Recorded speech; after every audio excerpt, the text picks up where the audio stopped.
In this guide, we are going to start building out the ability to have custom actions for updating statuses. Now this is going to probably take more than just one video, and that's because what we're going to implement is actually going to take some work on the model, the controller, the routes, and we're going to have to implement a few things. So I don't think we can get that done all in one video, especially because I'll be explaining it as we build it out. But essentially what I want to do is I want to have the ability to, right on the blog page, I want the ability to have a button where I can toggle between it being in draft mode and it being in published mode. So it's in draft mode, then it'll have a little note or a little label or something eventually when we implement the design. They'll say draft or it will say published. So from there, that tells me that I have a number of things I have to implement.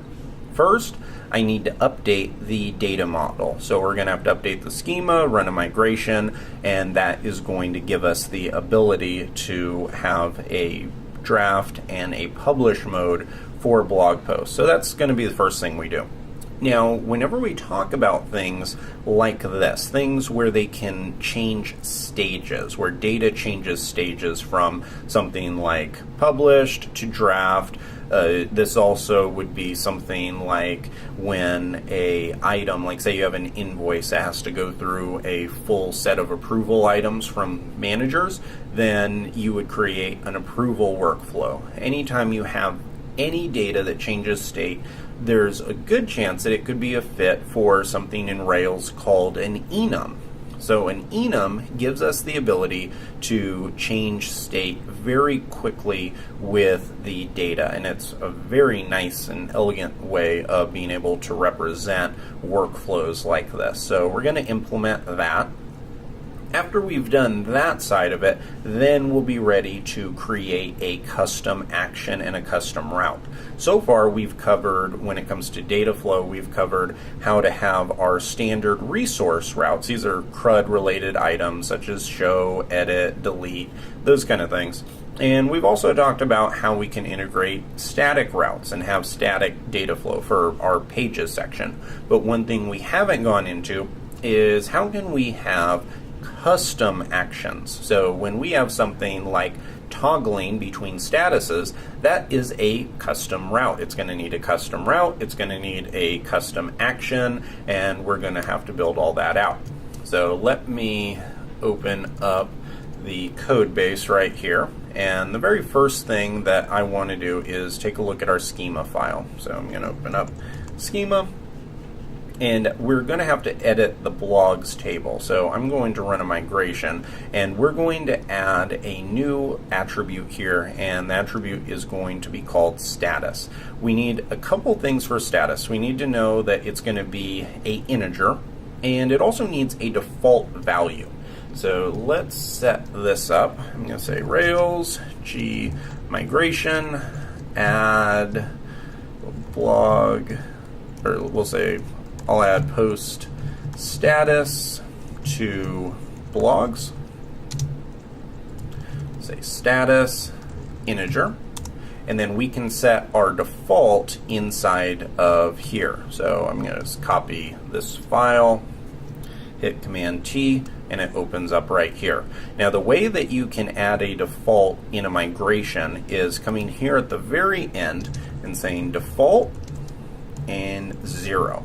And you'll see in a little bit why this needs to be in place. It's because whenever you have stages such as draft or published, you want to give what the default state is going to be. And enums work with integers. And don't worry if you've never used them before and this is really fuzzy. We're not in our section on data management and active record. We're going to cover how this works much more than I'm simply having to implement this in order to show you how we can create our data flow and our custom actions. So for right now, just kind of follow along and see what I'm doing, and it's going to make more sense when we get into the active record section of the course. So I'm going to switch back to the console, hit Rails db migrate, This is going to migrate the database, and now we have our status. So if you come to schema, you can see now we have a status, and it has a default value of 0.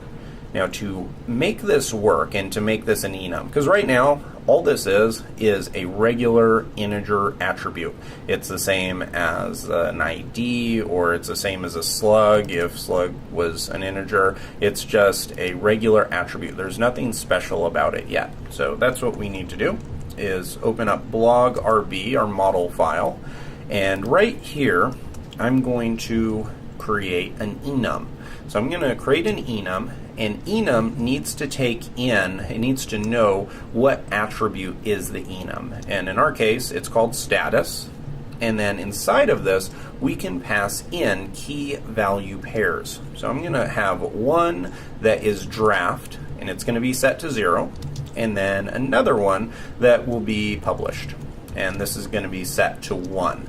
So hopefully you can see right here, the reason why we set the default to 0 is because the 0 is going to be mapped to draft. So whenever we create a new blog post, by default it's going to be in draft mode, and until it gets moved up to published and we change the state, then it's going to stay right there.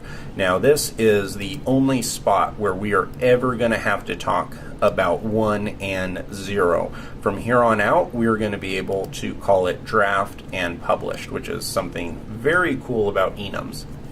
I want to open up the Rails console and make sure that this is actually working. I'm going to hit blog.create, and inside of this we'll give it a title. Title can be anything, body can be anything, and that's it. Now if I hit return, you can see right here that this at the very end is now in draft mode. So by default, right away, it can map and know that because this is just a brand new blog post, that it's in draft mode, and that's set by default. So that's pretty cool. So we already have this side of it working. Now if you want to change something to published, then we can do blog.last. So this is going to grab that last blog, the one we just created that's in draft mode, and now I can say blog.last.published with a exclamation mark, and that is actually going to run a query, and it's going to update the value. So right here you can see in the SQL code that was generated, it says updates the blog status, where blog's ID is this, which is the last one, and it is going to change the status to 1. Now notice, I didn't say 1. All I said was blog.last.published, and here we have everything that we called in our enum. So right away it knows that published is mapped to 1. We personally don't have to do anything with that. All we have to say is published, and it does the rest for us. So now if I do blog.last, you can see the status is published. So that's pretty cool. I like that. That's a great way of being able to run this and be able to manage items at different stages. And you're going to see in a little while when we go and we create our custom route that this is incredibly effective when it comes to being able to make changes on the fly. So being able to toggle between a published item and a draft item by being able to do this instead of having to do something like manually go update an attribute, pass in values. Here we're able to treat these just like methods, because that's really what they are. We have a method right here called published, and we're able to call it, and you'll see that we even have some other neat things. So if I do blog.published with a question mark,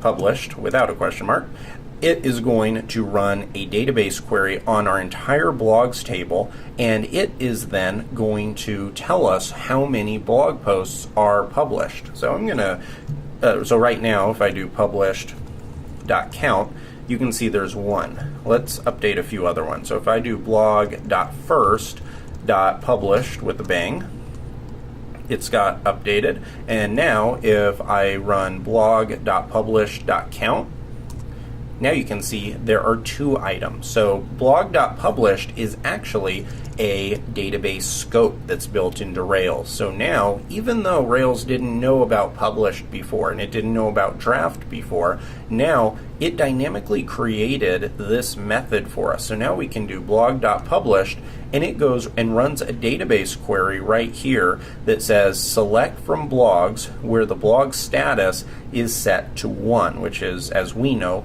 that is where our enum is mapped to, and it goes and it brings back these items. So this is really cool because eventually the way that we want to run this is we only want to show the published blogs to the public. So when people are coming to your portfolio, we don't want to show regular visitors all your blog posts. We only want to show them the ones that you have marked as published. So now all we have to do is run blog.published, and that is going to be what's shown to regular users. You'll be able to see all of them. So we can do blog.all,